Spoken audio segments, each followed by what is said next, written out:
सुप्रभात, good morning बेटा। How are you? Fine. Okay. आज हम क्या करेंगे बेटा, अपनी कक्षा 3 में विषय हिंदी में हम लोग रिवीजन करेंगे ना, पुनरावृत्ति करेंगे। और पुनरावृत्ति रिवीजन क्यों करेंगे? क्योंकि अभी हमारे टर्म 1 के एग्ज़ाम आने वाले हैं। ओके, इसलिए हमको पहले तैयारी करनी पड़ेगी ना। तो इसके लिए ऐसा नहीं आप लोग घर में हो तो चीटिंग करके कर सकते हो, लेकिन आपको घर में भी रह के अच्छे से बिना देखे ही लिखना है और मम्मी पापा से भी नहीं लिखवाना है। ओके, आपको अपने आप ही लिखना है और याद करके लिखना है। ऐसा नहीं क्लास चलो हमारे पास नोटबुक है तो हम देख के लिख लें। आपको देख के नहीं लिखना है। अगर आप देख के लिखोगे तो आपको ही लॉस है ना, आपको ही नुकसान है। इसलिए आप पहले से ही अच्छे से प्रिपेयर हो, क्योंकि ऐसा थोड़ी हमेशा स्कूल बंद रहेंगे। अभी स्कूल खुलेंगे तो आप लोग आओगे स्कूल में, तो आप लोग कैसे एग्ज़ाम दोगे? इसलिए पहले से ही आप ऐसा सोचो कि हम स्कूल में ही एग्ज़ाम दे रहे हैं और आप याद करके एग्ज़ाम देना। ओके, सब लोग याद कर करके देना। ओके, लाइव क्लास में मैं ऑलरेडी आपको रिवीजन करा रही हूँ। ओके, तो हम लोग अभी वीडियो में आपको मैं पहले पार्ट 3 चांद वाली अम्मा है ना, उसके शब्दार्थ हम देख लेते हैं। ओके, शरारत, शैतानी, घूरकर, गुस्से से देखना, दोहराना, दोबारा बोलना या करना, तंग करना, परेशान करना, रस्साकशी, खींचातानी, आप दिखाना, ताब बिना सोचे समझे। ओके, एक बार और देख लेते हैं। शरारत, शैतानी, घूरकर, गुस्से से देखना, दोहराना, दोबारा बोलना या करना, तंग करना, परेशान करना, रस्साकशी, खींचातानी, आप दिखाना, ताब बिना सोचे समझे। ओके, अब नेक्स्ट देखते हैं इसके प्रश्न उत्तर। ओके, प्रश्न उत्तर में है, पहला है का अम्मा घर का क्या क्या काम करती थी? तो इसका उत्तर है अम्मा घर का सारा कामकाज खुद ही करती थी, जैसे कुएं से पानी लाना, खाना बनाना आदि। ओके, अब है आसमान अम्मा को कैसे तंग करता था? तो इसका उत्तर क्या है? अम्मा जब आंगन में झाड़ू लगाने के लिए झुकती तभी आसमान आकर उसकी कमर से टकराता था। ओके, इस तरह से उसको तंग करता था। अब नेक्स्ट है कुएं पर क्या हुआ था? तो इसका उत्तर है एक दिन कुएं पर पानी भरने को लेकर किसी अम्मा का किसी और से झगड़ा हो गया था। ओके, एक दिन कुएं पर पानी भरने को लेकर अम्मा का किसी और से झगड़ा हो गया था।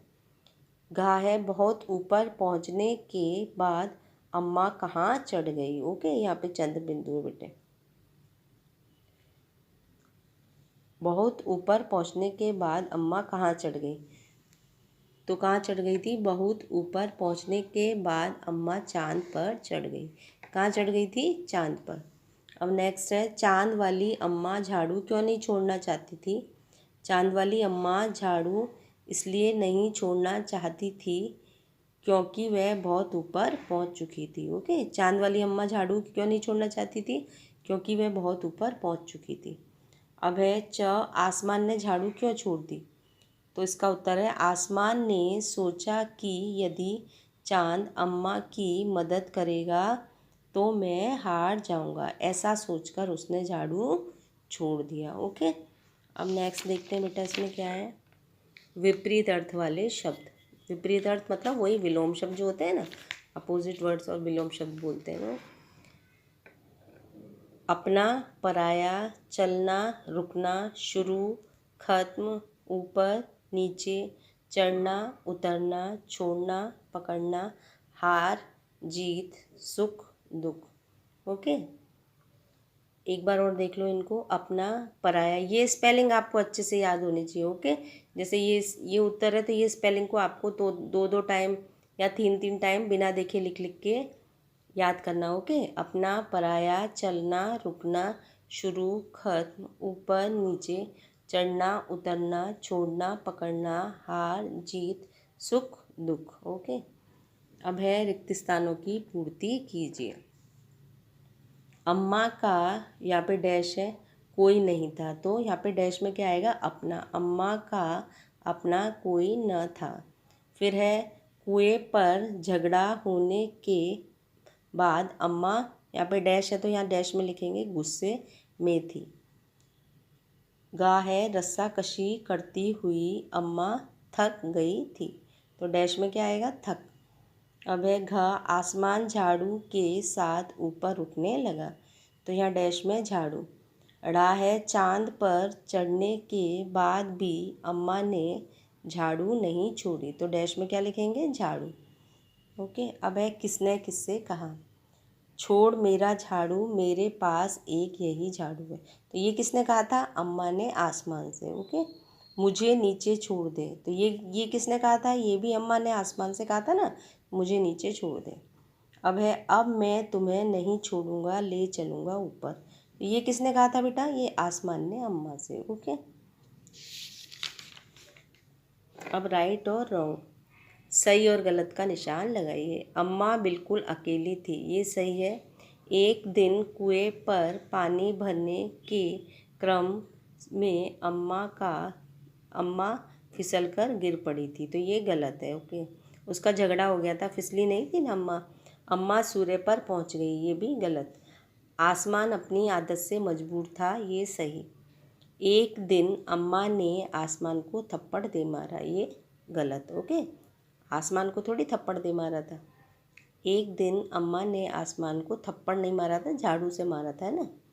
अब है पार्ट 4 देखते हैं, मन करता है। इसके शब्दार्थ: धौंस, रौब जमाना, अकड़ जाना। चरखी, पतंग का धागा लपेटने के लिए। चौकोर, 4 कोने वाला चतुर्भुज। तिकोना, 3 कोने वाला त्रिभुज। मीठी अच्छी बोली। ओके। इसके प्रश्न उत्तर देखते हैं। बालक तितली बनकर क्या क्या करना चाहता है। तो इसका उत्तर है बालक तितली बनकर दूर दूर तक उड़ना चाहता है।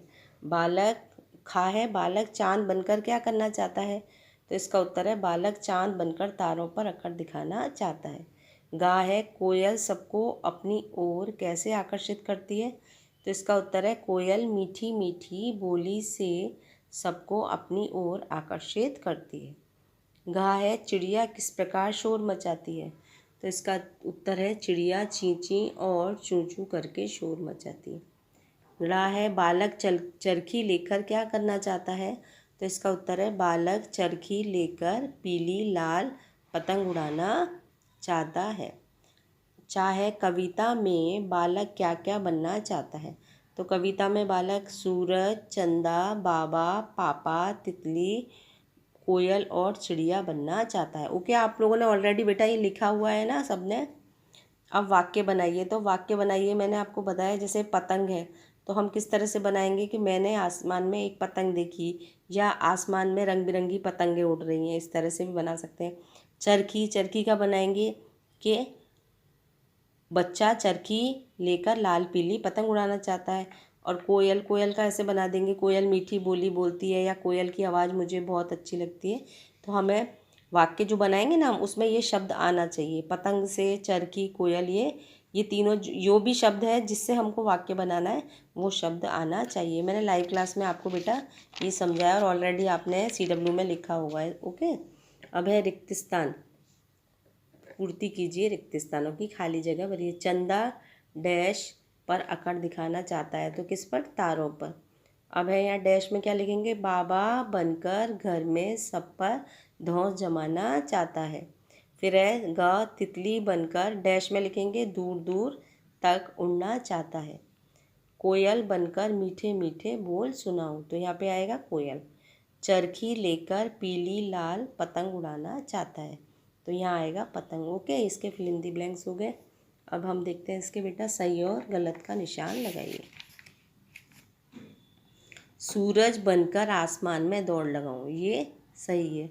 चिड़िया बनकर काँव काँव शोर मचाऊं, ये गलत है। फिर पापा बनकर अपनी मूंछ बढ़ाना चाहता है, ये सही है। फिर कोयल बनकर चीं चीं चूं चूं शोर मचाऊं, ये भी गलत है क्योंकि चिड़िया मचाती है ना चीं चीं चूं चूं करके।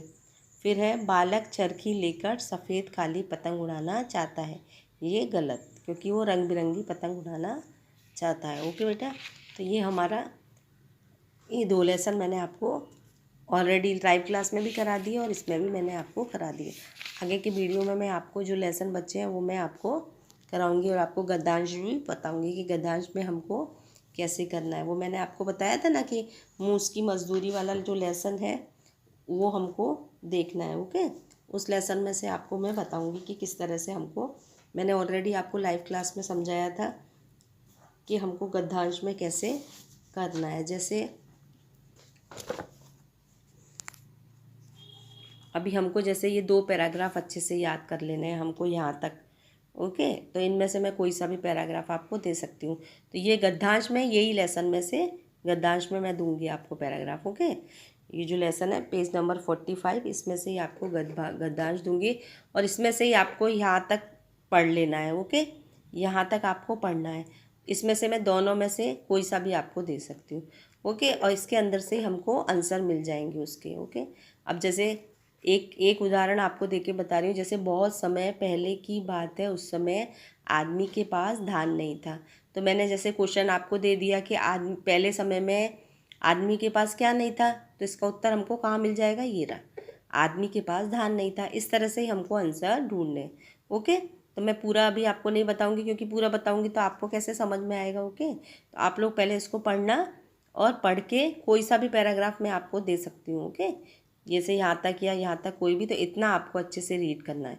इसके अंदर से ही मैं आपको क्वेश्चन बना के दूंगी, इसी में आपको आंसर मिल जाएंगे। तो गद्यांश का मतलब ये हो गया। ओके, और चित्र वर्णन, जैसे मैं आपको उदाहरण बता रही हूँ, यही चित्र नहीं दूंगी, कोई और दे सकती हूँ। तो जैसे ये चित्र दे दिया मैंने आपको, तो हमें इस चित्र में क्या क्या दिखाई दे रहा है वो हमें वाक्य में बनाकर लिखना है। जैसे हम लिख देंगे, इस चित्र में हमें सूर्य दिखाई दे रहा है, यह चित्र के खेतों का है। इस चित्र में हमें जानवर, ये पशु दिखाई दे रहे हैं, जैसे गाय भी दिखाई दे रही है। चित्र के अंदर चिड़ियाएँ उड़ रही हैं। चित्र में एक चूहा दिखाई दे रहा है, एक आदमी बैठा हुआ है। इस तरह से हम छोटे छोटे वाक्य बना सकते हैं। ओके, तो ये चित्र वर्णन और गद्यांश मैंने आपको समझा दिया। ओके, कि हमें किस तरह से करना है। ओके बेटा, और आगे का मैं आपको जो भी बचा हुआ है वो आपको नेक्स्ट वीडियो में बताऊंगी। और ऑलरेडी लाइव क्लास में तो मैं आपको करा ही रही हूँ ना, और लाइव क्लास के अलावा जो जिसको समझ में नहीं आ रहा लाइव क्लास में, तो आप वीडियो देख सकते हो। ओके बेटा, थैंक यू, टेक केयर।